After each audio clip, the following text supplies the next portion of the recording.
ইসরায়েলের ওপর ইরানের ক্ষেপণাস্ত্র হামলায় মধ্যপ্রাচ্যে বড় ধরনের যুদ্ধ পরিস্থিতির সৃষ্টি হয়েছে বলে মনে করছেন সাবেক ডিফেন্স সেক্রেটারি লিওন প্যানেটা। বৃহস্পতিবার এমএসএনবিসিকে তিনি আরও বলেন, ইরানের পরমাণু অবকাঠামোর উপর ইসরায়েল হামলা চালালে পুরোদমে যুদ্ধ শুরু হয়ে যাবে। এদিকে সাবেক national security adviser John Bolton বলেছেন, ইরানের পরমাণু কর্মসূচি সম্পর্কে স্পষ্ট ধারণা রাখা জরুরি।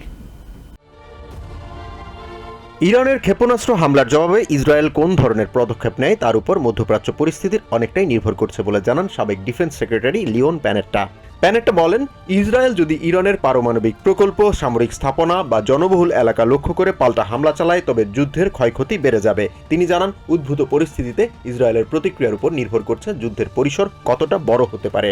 ইরানের পরমাণু কর্মসূচি সম্পর্কে স্পষ্ট ধারণা না নিয়ে দেশটির স্থাপনাগুলোতে সর্বব্যাপী হামলা চালানোয় কৌশলগত জটিলতা রয়ে যাবে বলে মনে করছেন সিআইএর সাবেক কর্মকর্তা।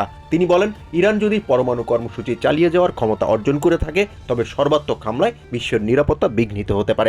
ইরানের পরমাণু কর্মসূচি আমেরিকার নিরাপত্তার জন্য বড় ধরনের হুমকি বলে উল্লেখ করেন সাবেক national security adviser John Bolton. President Joe বাইডেনের সমালোচনা করে তিনি বলেন, ইরানের পরমাণু কর্মসূচি বিষয়ে বাইডেনের বক্তব্য গ্রহণযোগ্য নয়। বোল্টন বলেন, ইসরায়েলকে লক্ষ্য করে ইরান যে ধরনের হামলা চালিয়েছে তার উপযুক্ত জবাব না দিলে ইসরায়েলের অস্তিত্ব হুমকির মুখে পড়বে। ইরানের পরমাণু কর্মসূচি লক্ষ্য করেই তেল আভিভের অভিযান শুরু করা উচিত উল্লেখ করে জাতিসংঘের সাবেক রাষ্ট্রদূত বলেন, ইরানের 3 শতাধিক ক্ষেপণাস্ত্র পারমাণবিক বিস্ফোরক বহন করতে পারত। পরবর্তী হামলায় ইরান পারমাণবিক অস্ত্র ব্যবহার করবে না এ ধরনের নিশ্চয়তা পাওয়া সম্ভব না বলেও জানান তিনি।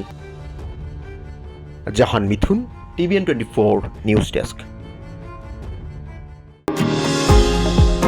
নিউ ইয়র্ক থেকে সম্প্রচারিত টিভিএন 24 টেলিভিশন বিশ্বজুড়ে বাঙালির কণ্ঠস্বর।